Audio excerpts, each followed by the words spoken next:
So UFC 305 takes place tonight, and these are Israel Adesanya's top 5 UFC moments picked out by the UFC. So today we're going to be reacting to them. Starting off, this is Israel Adesanya's UFC debut. I remember it way back 2018. This was a brutal stoppage, if I remember correctly. His opponent was just done. Yeah, this is it here. Just knees, punches, just picking his shots. Yeah, like this could have been stopped there. Just unnecessary damage being taken here. And then I think it's at this point he just crumbles. Yeah, body shot just drops him and that's it over. I remember seeing this because at the time, what age had I been in 2018? I'm not even going to try and work it out, but I remember this. I was a big fan of Conor McGregor, and seeing Israel Adesanya come in, put on a performance like that, and how confident he was in his post-fight speech. I'm pretty sure this is the start of Israel Adesanya's dog fetish, because I remember this. He talks about there's a new dog in the yard and he's just pissed all over the cage. I remember this. That was this. But yeah, this fight right here was a great debut for Israel Adesanya. The way he spoke on the mic made me a fan instantly of the guy. Let's see what the next one is. Kevin Gastelum, Israel Adesanya, 236 for the interim middleweight title.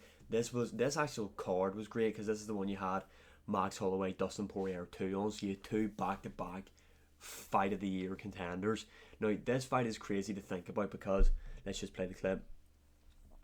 Thinking of where both guys are and the trajectory that both guys' career had taken. Like, you look at Kevin Gastelum after this fight and look at where he is now compared to Israel Adesanya.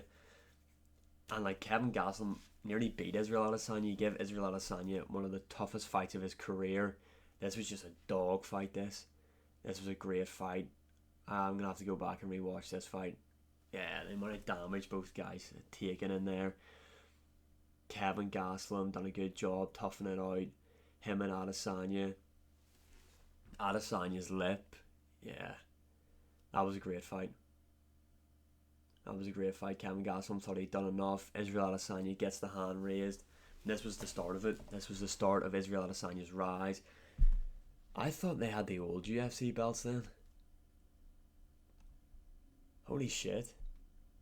Anyway, yeah, this was a great fight. Great performance from, well, it wasn't the best Israel Adesanya performance. He went to a close fight with Kevin Gastelum, but it was an all-out war. Showed that Israel Adesanya, no pun intended here, does have that dog in him. Let's see what the next one is. Yeah, this is it. Adesanya Whittaker, the first one for Adesanya was going in this as the interim champion. Whittaker, obviously, the undisputed champion. This was like a star-making performance for Adesanya. The walkout. He dropped Whittaker in the first round. Yeah, that was just the lean back left hook, kind of a signature strike for Adesanya. And at that point, Robert Whittaker was done. Seeing this celebration.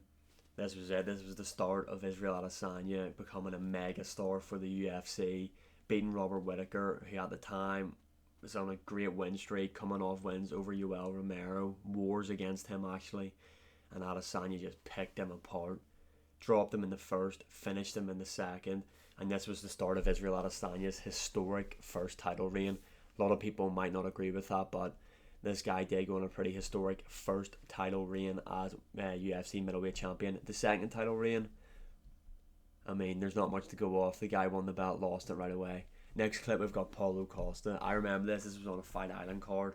Both men were undefeated going into this matchup. I feel like this fight would have been way bigger if there were allowed like an audience, you know what I mean, because ignore that voice break. This was behind closed doors, obviously on Fight Island. Not many people were allowed to be in there, which I think hindered this fight. But this right here was kind of the start of the downfall for Paulo Costa. I remember after this fight he said that he was drinking a bottle of wine the night before, but this is probably one of the best title performances in UFC history.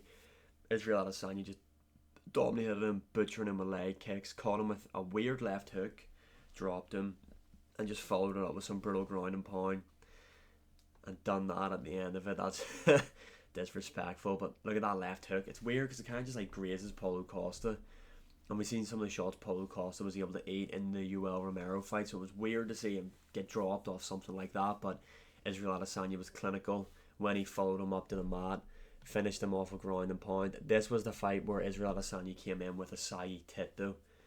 Israel Adesanya came in with one normal tit here, and then the other one was like down to near his balls. So a lot of people think he was not abusing, but was on something going into this fight with the gyno. But either way, still a really impressive performance. And let's see what the final one is. I'm surprised they don't have the Derek Brunson moment on here, because at MSG, that was a big moment for Israel Adesanya. But yeah, Pereira too. Now, a lot of people go on about this performance, how great it was for Israel Adesanya. Israel Adesanya, in the build up to this moment here, had a lot of leg kicks from Alex Pereira and kind of was just shelling up against the cage. Pereira was looking for the finish. As Pereira does, he does drop his hands a lot, and that's where Israel Adesanya was able to find that counter, similar to what he'd done in the first fight. Obviously, that was in the dying seconds of the first round, I believe, so he wasn't really able to capitalise on it, but he did capitalise on it here. As you can see, Pereira low hands, caught with the same shot from the first fight, and that was it. Israel Adesanya finally getting the win over his nemesis. What is the score now? 3-1. We could potentially see a trilogy here. I think we will before it's all said and done. We will see the trilogy. I think you have to, but this right here was a big moment. Obviously, then after, Adesanya goes over to mock Alex Pereira's son, who mocked him when Pereira knocked him out.